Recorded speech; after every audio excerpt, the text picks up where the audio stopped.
So if you guys want to learn how to take your Nerf Ultra 2 to the next level and actually fire quality darts like these Adventure Force waffles, then you're going to check out this mod guide. Pretty solid performance there.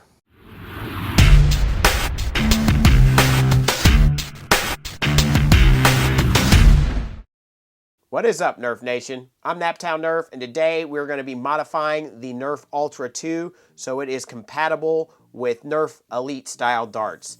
And I think this is going to make this blaster so much better, and it's in desperate need of a mod, period. So we might as well convert it to shoot some decent darts. Let's get started. So I was lucky enough to be contacted by Rad Blasters, and he sent over files for his Elite conversion kit for the Nerf Ultra 2. That includes barrel spacers, and I've got 2 of them already installed in here. And then obviously a cage so it has more crush and will shoot out Elite darts, or what I use is Adventure Force waffles, because actual Elite darts are terrible. But 50 cal darts is what we want to shoot, so that is just going to make this thing so much better. In stock form, this thing is pretty terrible. If you didn't see my review, click the link above. But honestly, the flywheels aren't even lined up correctly in the barrel. So that's pretty awful from Nerf. I've seen quite a few people get blasters the exact same way, so that seems to be pretty consistent. I don't know if there's a fix for that. I'll take a look at that briefly when we crack this thing open. So if you want to keep it, with the Ultra Dart, then maybe fix that and it'll help out accuracy somewhat. But those darts are just way too expensive and just not great darts. So I'd much rather shoot out Adventure Force waffles out of this thing, and it would be really cool if we could shoot out half-length darts, but maybe that kit will be coming in the future. But nevertheless, let's go ahead and flip this thing over, crack it open, and see what we're working with.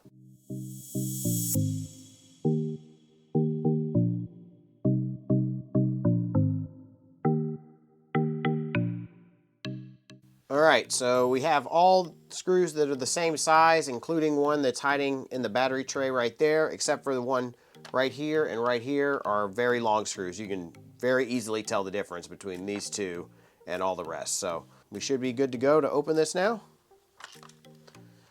Opens up pretty easily. We do have wires connecting both sides there, so we will have to snip those off, but we're going to be rewiring the whole thing, so no worries there.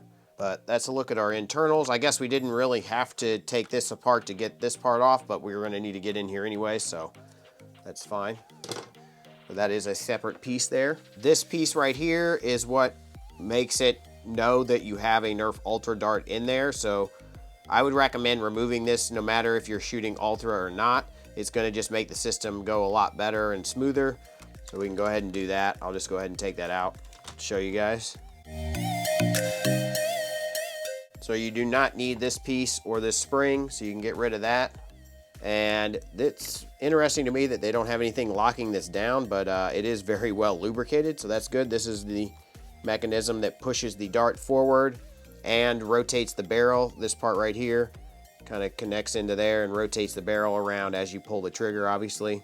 These are our really big flywheels here up front. We have a switch here that connects to the jam door that is a lock. So I'm going to go ahead and take that off.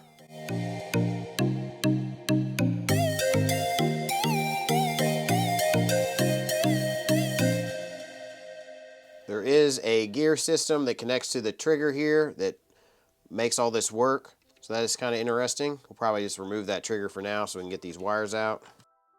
These are bigger motors, similar to what you would see, I think, in a Mega Blaster like the Mastodon.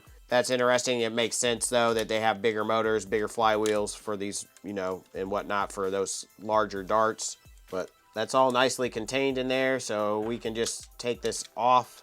I don't know if you can push these down any further, because that's what needs to happen. These flywheels need to set down further, and I'm not sure if that's going to be easily done, because these flywheels, at least in the Mastodon, they were very hard to remove and to manipulate.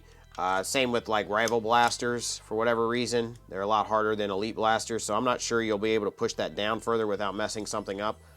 But that's what needs to happen. So if you're wanting to do that, that's what I would recommend to try, but be careful.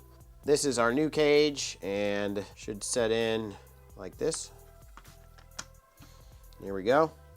Looks to be a nice fit. That's really cool. And this, I believe, is about 42 millimeters of crush.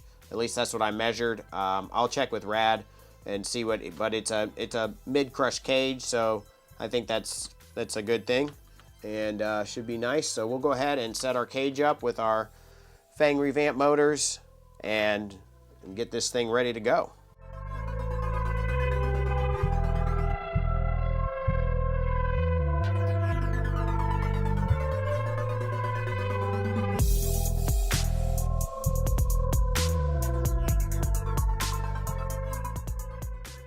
All right, we have those locked on, and I love how Rad did this so you don't need a spacer for your motors. So that's really awesome. And we have this set up, obviously, so we have a red dot on this side and then opposite on this side, so that's important. So you have your flywheels going opposite direction, so it'll shoot out a dart. We'll figure out polarity here in a second, but I'm actually going to use some smooth worker wheels because I've been wanting to try these, and I haven't tried these in anything yet, so we'll give these a shot. I'm sure they're all very similar. These, you know, the Bulldog wheels, they're probably all very similar, and then I think Artifact used to have some smooth flywheels, and obviously the Hooligan wheels back in the day. So, but these have some, there's a little bit of texture on them running around this way from machining, I'm guessing.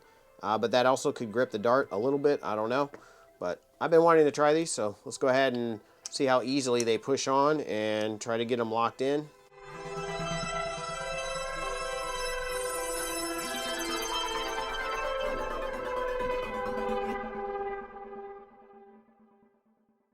All right, so we got that cage set up. Even threw it in the blaster to check alignment, and you probably want to not push them down too far. I actually have mine like perfectly aligned with the tops of the motor shafts. Obviously, what wheels you use, it's going to be a little different. But I do recommend, before wiring this up, throwing it in the blaster, screwing it down, and checking your alignment with one of the barrel inserts already inserted so you can really see if it's centered. So we will go ahead and now try to figure out how we want to mount our switch here for the rev trigger.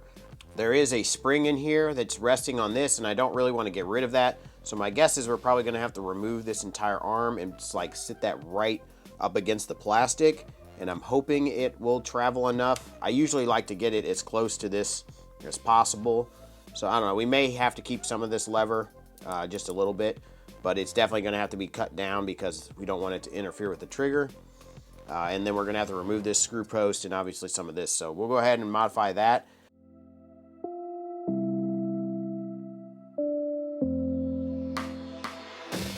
All right, you guys, looking at this further, I just don't see a good way, unless we want to somehow extend this rev trigger switch that way a little bit more to actually actuate this. We also are going to run into some space problems here if you set it that way. So I think I'm going to have to remove this whole piece of plastic back here and remove that spring and just put the switch right up against it, which will be fine. I just usually like to keep that spring if possible. It gives me a little better feel, in my opinion, on the rev trigger instead of just using the spring from the switch itself. I think I'm probably going to leave this guy in. This is the lock that doesn't allow you to pull your trigger unless your blaster is revved, and that is really important with a cylinder fed blaster because you will jam it and it will be a nightmare to unjam with a cylinder as opposed to a magazine, which is a little bit easier to unjam usually. So I'm probably going to leave that in, but if I don't like the feel of it, I can remove that, and you can decide for yourself whether you want to keep this part in or remove it. So we'll go ahead. I'm going to actually get a new switch that has the lever back on after I remove this one and remove these parts, and then we'll lock it in with some epoxy putty.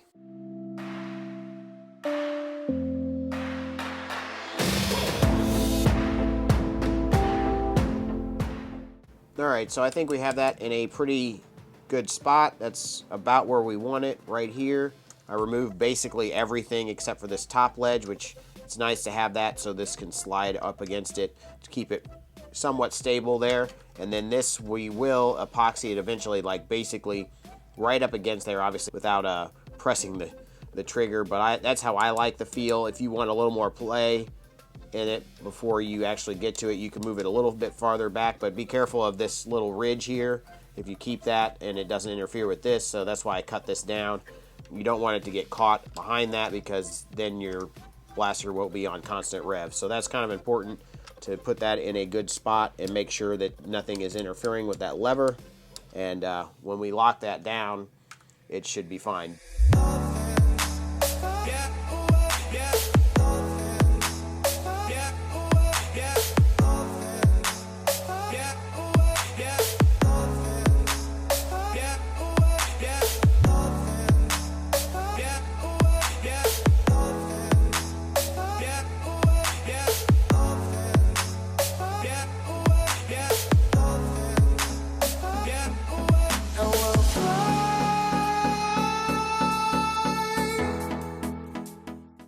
Okay, you guys, so I removed some of the plastic in here to give me the most space possible. It is kind of hard to get out, so just take your time.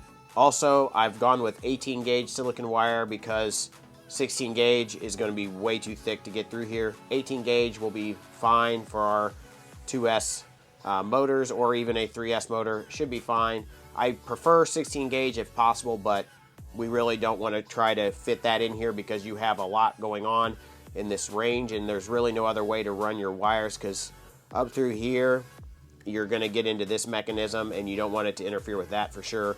Right here is going to be the tight part, so you have a gear system here that it has to be below, so make sure you have them, you know, side by side like that and pushed all the way down. We will make sure that that's going to work. If not, we may have to even glue them down just to make sure they stay down. And then make sure that this wire here is behind this part, because this has to slide in here. So one is like below and one's going to have to be behind, and I'll have to make sure everything is out of the way wire-wise right in this region to give us good smooth function.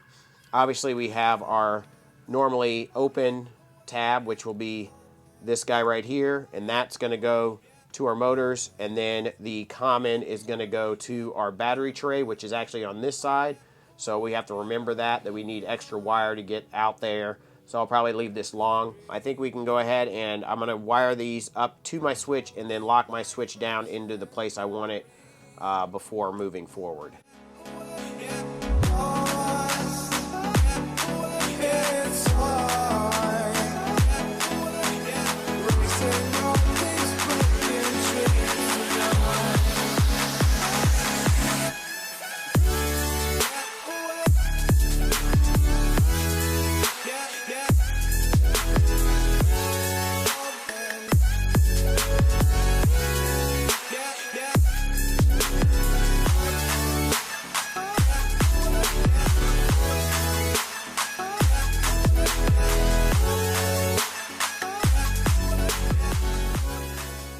Alright, so I had to modify this on this side, so you just have to cut that down a little bit, and then I went ahead and carved a notch in here using an X-Acto blade and a file just to give us a little more room right here for this wire so it doesn't pinch it. I did keep this part in because I think this will help push that wire down and keep it out of the way of the trigger, so I wouldn't remove that. But yeah, we should be good to go there, so we can go ahead and start wiring up our flywheel cage. Alright, so I went ahead and tested it for polarity, and our positive is going to be on this side of the flywheel cage and our negative will be on the back side. That's assuming you located your motors in the same spot as mine and you're using the same type of motors. Pretty sure that Out of Darts and Foam Blast motors are all going to be the same, assuming that you have that positive over here on this side and the negative on this, and then obviously this one reversed. But this is the top, so always good to test, but it should be the same if you did it the same way I did.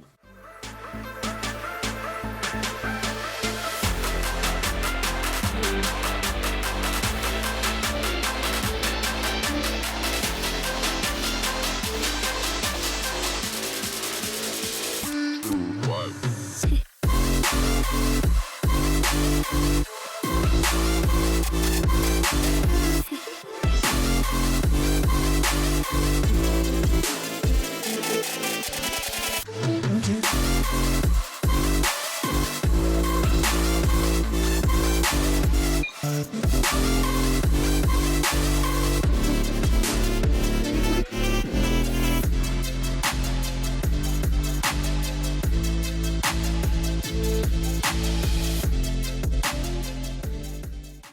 then we'll go ahead and put this on and lock all the screws down just to get this set in stone. And then we're going to move on to the battery tray and making that capable of fitting a LiPo.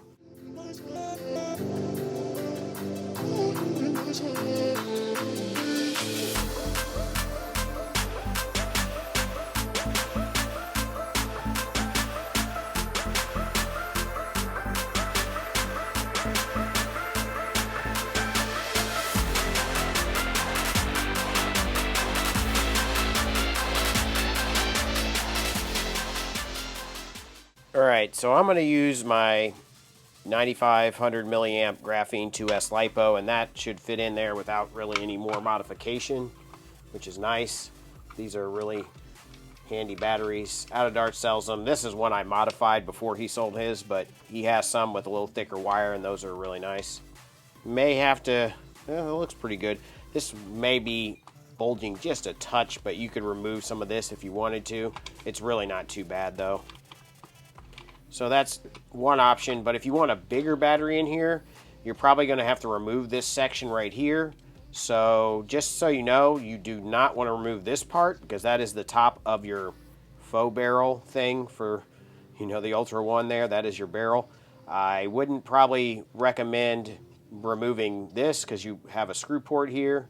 So removing from here forward and up in this region is what I would remove.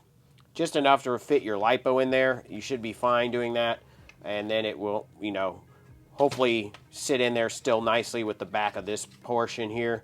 But just keep those things in mind when fitting a LiPo. But I'm going to use this because this is plenty. This is more than enough. And you can even put a voltage alarm on there and fit it in there with that. So that's pretty cool that you have a little more space than usual in this AA battery housing. So I also think I might run my wires through this hole right here.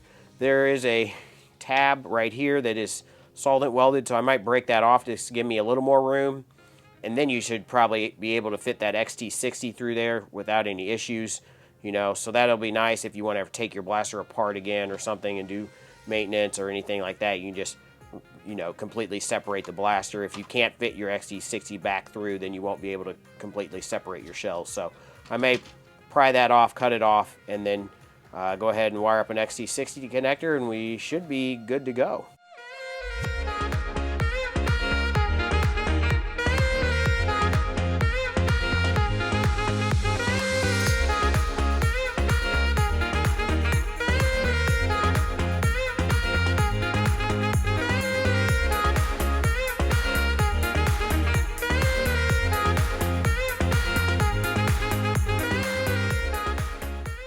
Alright you guys, so I had to put this piece back in because I noticed that my trigger was getting stuck. If I pulled it back actually too far, it was letting the trigger travel, I believe, too far.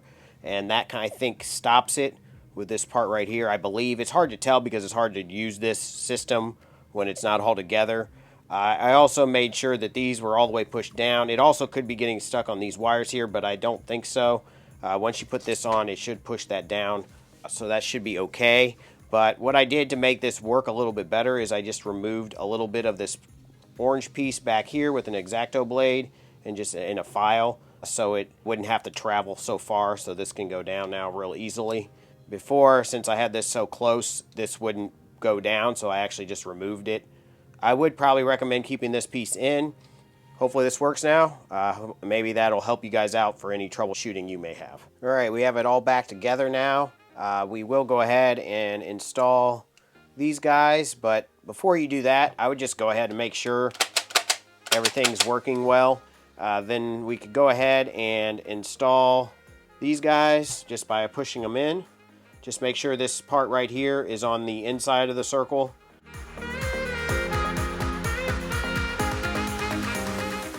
That should be good, and then we'll go ahead and put this in, make sure everything's working correctly. Should be no issues there. Alright, so let's go ahead and put that battery door back on and go put this thing over the chronograph and see what kind of numbers we're getting. All right, you guys, so hopefully that mod guide helped you guys out. Let's go ahead and put some Adventure Force waffles over the chronograph and see what kind of performance we're getting. 152, 143, 139, 127, 149, 143. Load her back up.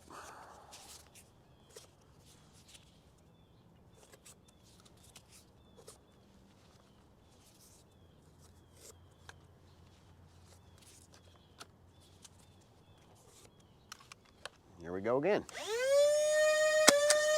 128, 144, 154, 159, 145, 151. So yeah, that thing is getting really nice performance, way more accurate. I think if there's one suggestion I would have is to put a little bit of a dart guide with that cage, and I think we'd even see better accuracy, but it was still shooting very straight, honestly, so very happy with this thing. I can't wait to take it to a war and test it out. Hopefully we get some more days like today. It's actually a very nice day, and we can finally get out and war with the Naptown Nerf Club again. Thank you guys so much for watching. I hope you enjoyed this mod guide and review, I guess, of the Rad's blaster kit. I'll put a link in the description box below to where you can pick one of these up. He does some really cool stuff. He does some custom blasters that, actually there's one that I've been, well, Jill is supposed to be building, and that's the reason why it probably hasn't gotten done. But hopefully we can get around to that at some point and do a review on that. So thank you guys so much for watching. Smash that like button, please subscribe, and as always, peace out.